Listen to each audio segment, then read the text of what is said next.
Good morning. Welcome to a new week and a new day. It's Nigeria Now on TOS Television Network, your digital first Pan-African news network. And as always on Nigeria Now, we get to review front pages of Nigerian dailies this morning. Quite a number of headlines scattered across dailies this morning. That's what we're going to be looking at. My name is ASUU, and I'm not alone on set. I have Felix Adetorubo here with me in the studio to help do the analysis of these striking headlines that we have today. Good morning and welcome to the show. Good morning. All right, moving straight into it, starting with the Guardian newspaper. So it says, strike, not again. Anxious Nigerians warn federal government and ASUU. Union extends meeting to announce decision today. Most lecturers support industrial action, says source. Parents, stakeholders appeal for restraint. Ex-ministers seek intervention of former union leaders. We also have that headline, as a sub-headline on the Vanguard newspaper, says strike anxiety as ASUU takes decision today. And on the Nigerian Tribune as well, all eyes on ASUU. Union leaders hold marathon meeting to announce decision today. But the sad news is they've actually gone on strike this morning. Exactly. For 1 month straight. What is your reaction to this?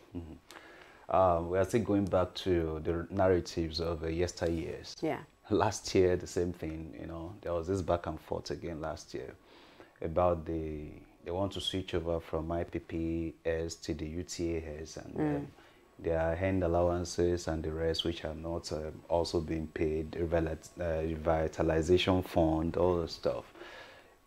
We shouldn't be, in fact, this morning is just something else, a whole lot of things. Fuel, Hue. In fact, everybody was just praying that, okay, ASUU coming up again with this shouldn't happen. But finally, we got the heartbreak again this morning that they'll be going on a 1 month warning strike.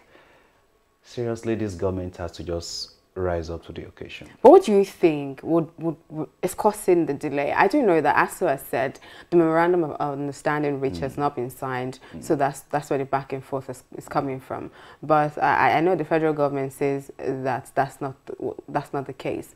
What looking at it from an outsider's perspective, what do you think is the loop here? The government has to be truthful. The government has to be genuine. The government should do what is right. You can't discuss something with people at the end of the day. The issue of the medical personnel is still there. It's not being solved. Those ones just called off the strike, at least just to save the lives of the people. You understand? But the government has to be sincere in their dealings with their institutions. These people have been asking for this. Give them what belongs to them. At the end of the day, you are not giving to them. You are not giving what belongs to them. So, how do you even think they take care of their own children? When everything has skyrocketed, everything has gone up, give us what belongs to us. You refuse. And I think appointing a medical doctor to be in charge of labor, probably we need to be putting the right people in the right places. Had it been someone who knows about labor, is the one in charge, will have known how to undo some matters. The way this minister has been handling this matter is not to the best interest of the country. I think the government has to be sincere. Give them their money. Pay what belongs to them. Go back to the memorandum of understanding. Look at what is there. Play your own part and pay them their money. Okay. Because at the end of the day, the bulk of the whole thing will still fall back to the Nigerian youth. No one is expecting this now. Look at it. A month, warning strike. We don't know what will happen within a month. Maybe to go for another stretch of 6. Who knows? So the government has to be sincere and do what they promised before they came into power. Okay. All right. Away from that, to the Punch newspaper. Fuel sales for 400 naira per litre in Abuja. Others, scarcity persists in Lagos. Marketers still struggling to return adulterated petrol to NNPC. Cooperation pleads for patience, says 4 queues will end soon. And on The Guardian, it says NNPC yet to withdraw dirty fuel as petrol queues linger. On the Vanguard, on front page of the Vanguard newspaper, the banner headline there is still on the same matter. It says bad fuel, Apeman Dapma's price war worsens scarcity. Pump price rises to 180 naira per litre. Petrol supply to stations will soon normalize. That's from the federal government as technical other committees begin work. How is it getting here this morning? That's the question to everybody. It's quite strenuous out there, and I don't know, since last week that this news broke out, this issue of methanol and the rest, that it broke out, an average Nigerian believes that Earth should have ruled. Yes. But till now, nothing is happening. All we've been able to see, since last week till now, is shifting of blame. Okay, you caused it, you didn't check it, we are not supposed to do it, this and that. So nobody wants to take responsibility. Nigerians are suffering.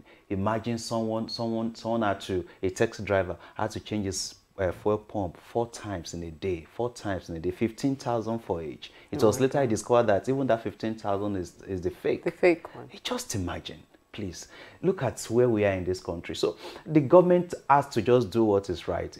180 naira per liter. Now the transport fare has skyrocketed.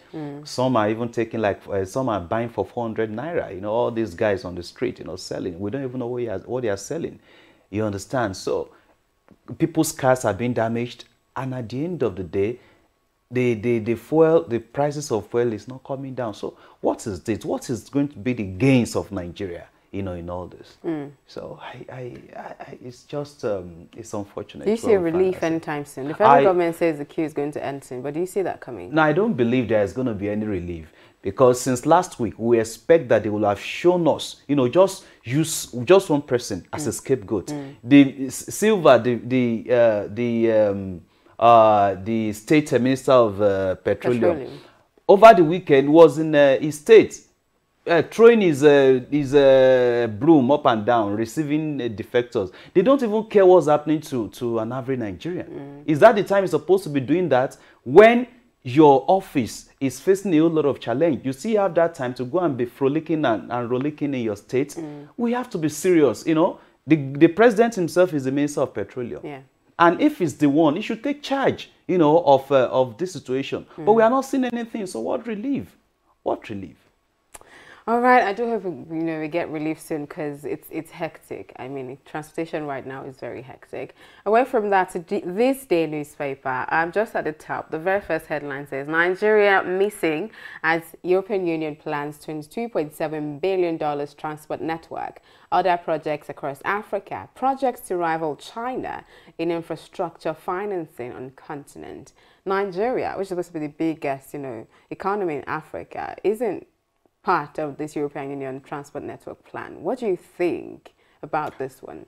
The Minister of Transportation will be in the best place to answer this, because since he came to power, he's been focusing on the issue of rail, and now they've not been able to complete the project, and now, like 2 weeks ago, is now putting blame on China, that China is no longer lending Nigeria money. So with this now, I don't know if the EU is lending Africans, or whatever project they want to carry out. Maybe Africans will still, maybe we are going to still be committed in financial things, whatever about it, or they are doing it, just as a kind of a free will. I don't know about it. Because, but what we should know is that EU or no country or no organization will just give you anything for free. Definitely they want to take something. So probably if Nigeria is not part of it, it could be to our advantage, because whatever they give to you, they have a way of taking back from you too. But do you think it could be a reflection of Nigeria's debt status at this time? Probably. Even the Western world wants you to even hold them more. Because, okay, look at what happened in, was it Zambia or where China lent money to them. At the end of the day, they took their assets. I think their TV station or what, they took it. So, and Nigeria's assets is everywhere in the world, it's everywhere in the world. And if we refuse to pay, definitely they will take.